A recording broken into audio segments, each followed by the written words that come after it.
Hair fall problems? Ano kaya sa tingin nyo? Hello guys! So for today's video, ito yung ating workout routine for today. So alam nyo naman siguro kung para saan yan. For leg and butt. So first things first, syempre, ang kailangan natin dyan bago magsimula ng routine is stretching muna. Then proceed na sa workout routine mo. After workout ko nga, nagpahinga muna akong 10 minutes. Then tatry ko nga itong Fergrow Body. Ito na yung gamit ko since 2022. So nag-hair fall na naman. Binalikan ko lang ulit siya. And then may dumating ang parcel from TikTok. So ito, tatry ko nga. Itong O2O nila na blush nila. Ito ang shade ay number 2. Itatry ko nga kung babagay sa atin yung shade. So, ito na, naghanda na nga ako and aura-aura muna. And then, nag-apply na nga ako ng mascara. Ayan ang gamit ko, Avon Volume Loader. For my eyelash. So, bali 1 year na nga yan. Matagal, so paubos na. Then, itong Sassy Lady na stamp waterproof na eyeliner. Bali nga dati nahihirapan nga ako maglagay. Totoo nga na practice makes perfect. Perfect? And then, na-try ko na nga itong blush, shade number 2. So, nilagay ko muna siya sa lips, then sa cheeks ko. And then, tatry ko din siya sa may eye. So, disclaimer po, hindi po ako makeup artist. Ito lang yung way ko ng pag-makeup. Nag-try nga din ako mag-drawing ng nose lines. Ganun din nga po ako professional na makeup artist. So, pansin nyo naman, bali-bali ko yung guhit. Kasi nag-aaral sa TLE, hindi nakikinig sa teacher, char. So, naisip ko nga dyan kung gagamitan ko pa nga yan ng roller. Kasi nga hindi nga straight line. Char.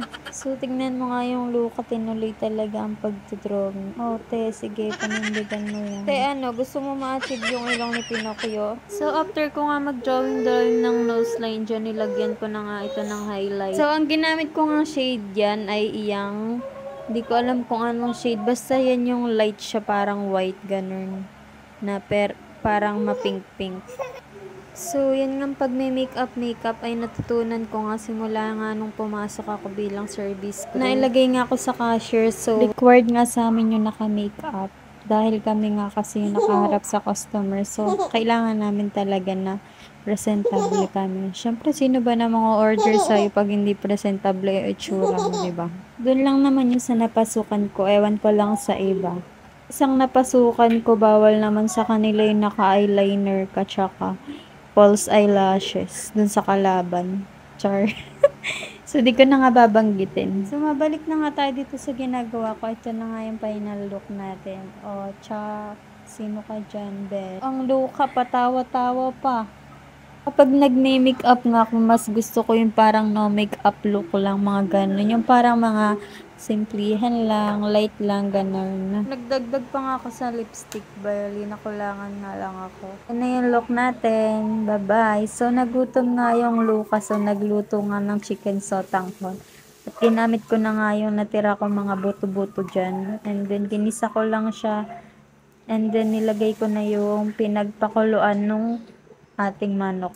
And then, hintay ko lang siyang kumulo. Nilagay ko na yung ating cabbage. Then, konting palambot. Lagay naman ng atsuete.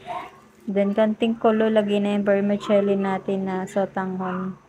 And then, serve na. So, taste test. And hanggang dito na lang yung ating video. Kung natuwa ka nga ay please pa-like naman and comment na po. And don't forget to follow. So, yun lang po. Salamat po sa panonood. Bye-bye! Mwah!